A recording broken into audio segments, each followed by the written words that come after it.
It may seem incredible, but it is true. The world in which we live is a world of imagination. In fact, life itself is an activity of imagining. All that we behold, though it appears without, it is within, in our imagination, of which this world of mortality is but a shadow. Nothing appears or continues in being by a power of its own.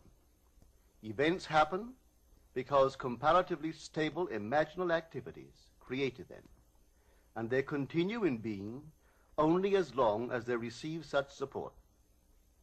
Therefore, the secret of imagining is the greatest of all problems, to the solution of which everyone should aspire. For supreme power, supreme wisdom, and supreme joy lie in the solution of this great mystery. When man solves the mystery of imagining, he will have discovered the secret of causation, and that is, imagining creates reality. Divine imagining and human imagining are not two powers at all, but one.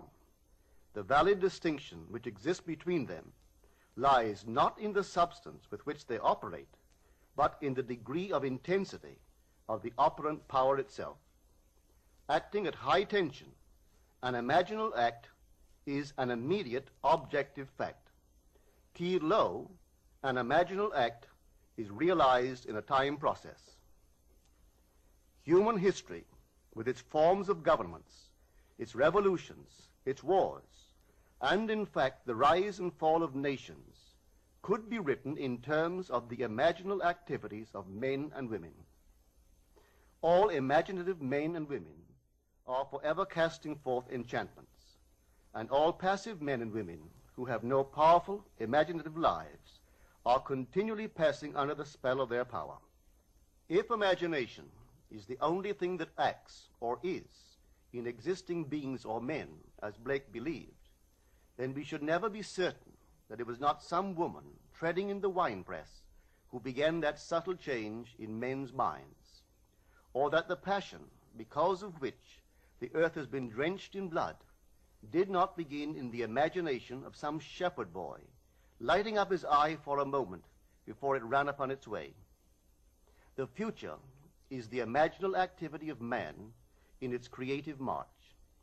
Imagining is the creative power, not only of the poet, the artist, the actor, and orator, but of the scientist, the inventor, the merchant, and the artisan.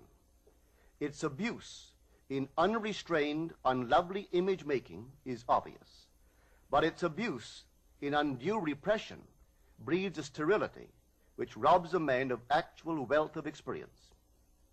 Imagining novel solutions to ever more complex problems is far more noble than to restrain or kill out desire. Life is the continuing solution of a continuously synthetic problem. Imagining creates events. Our world, created out of men's imagining, comprise unnumbered warring beliefs. Therefore, there can never be a perfectly stable or static state. Today's events are bound to disturb our yesterday's established order. Imaginative men and women invariably unsettle a pre-existing peace of mind. Hold fast to your ideal in your imagination. Nothing can take it from you but your failure to persist in imagining the ideal realized. Imagine only such states that are of value or promise well. To attempt to change circumstances before we change our imaginal activity is to struggle against the very nature of things. There can be no outer change until there is first an imaginal change. Everything we do, unaccompanied by an imaginal change, is but futile readjustment of surfaces. Imagining the wish fulfilled brings about a union with that state, and during that union we behave in keeping with our imaginal change. This shows us that an imaginal change will result in a change of behavior. However, our ordinary imaginal alterations, as we pass from one state to another, are not transformations, because each of them is so rapidly succeeded by another in the reverse direction. But whenever one state grows so stable as to become our constant mood, our habitual attitude, then that habitual state defines our character and is a true transformation. Now let me call your attention to the design on the cover of this record. You will notice a man sitting on a park bench, imagining himself to be in a home. This is the secret of those who lie in bed awake while they dream things true. They know how to live in their own dream house until, in fact, they do. Man, through the medium of a controlled waking dream, can predetermine his future. That imaginal activity of living in the feeling of the wish fulfilled leads man across a bridge of incident to the fulfillment of the dream. If we live in the dream, thinking from it and not of it, then the creative power of imagining will answer our adventurous fancy, and the wish fulfilled will break in upon us and take us unawares. Man is all imagination. Therefore, man must be where he is in imagination, for his imagination is himself. To realize that imagination is not something tied to the senses or enclosed within the spatial boundary of the body is most important. Although man moves about in space by movement of his physical body, he need not be so restricted. He can move by a change in what he is aware of. However real the scene on which sight rests, man can gaze on one never before witnessed. He can always remove the mountain if it upsets his concept of what life ought to be. This ability to mentally move from things as they are to things as they ought to be is one of the most important discoveries that man can make.